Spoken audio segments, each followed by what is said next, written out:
सोहळा किती लोकांचे लग्न आहेत? दिग्दर्शक विनयजी देशमुख सरसंघ आमचा संकल्प स्वर्गीय बाळासाहेब ठाकरे यांच्या जन्मशताब्दी वर्षानिमित्त 100 लग्नाचं आयोजन आमचं होतं, परंतु आम्ही उशिरा नियोजन केल्यामुळं लग्न त्या प्रमाणात भेटले नाही। तरी सुद्धा जवळजवळ 29 लग्न इथं आपल्या सर्वांच्या साक्षीने पार पडले। महाराष्ट्र राज्याचे आमचे एकनाथरावजी शिंदे साहेब यांनी सुद्धा आम्हाला मोठ्या प्रमाणात मार्गदर्शन लाभलं।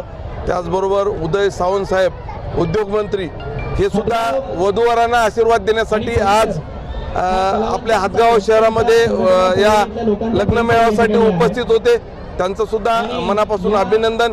व आमचे प्रकाश महाराज मेटकर, आमचे दत्तबर्डीचे बापू, त्याचबरोबर योगीराज बापू, त्याचबरोबर व्यंकट स्वामी महाराज, अशी बरीच महंत मंडळी,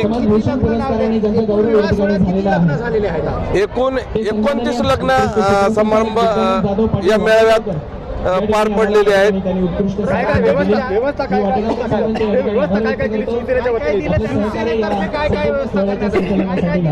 त्यांना संसारोपयोगी भांडे, त्याच्यानंतर त्यांना संपूर्ण चांगले, जसे आपण आपल्या सिंगल लग्नामध्ये जसं एका घरच्या सोहळ्यात करतो त्याचप्रमाणे त्यांना वधूवरांना ड्रेस, फेटा, चपला बुटापासून ते त्यांना संपूर्ण, त्याचबरोबर जे प्रकल्प संचालक किनवट आणि समाज कल्याण नांदेड यांच्याकडून जे काही सामुदायिक विवाह सोहळ्यात जे मानधन भेटते 24,000 रुपये, ते मानधन सुद्धा आम्ही वधूच्या पित्याला किंवा वधूला आम्ही देणार आहे।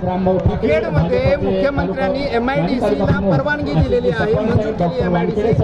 हदगावसाठी आपण काय प्रयत्न करणार आहात? हदगावसाठी सुद्धा आम्ही MIDC साठी जागा बघण्याचं चालू आहे, परंतु एका ठिकाणी 200 एकर जमीन मिळत नाही। त्याच्यामुळे आमचा प्रश्न प्रलंबित पडायला साहेबाकडून कुठलीच अडचण नाही।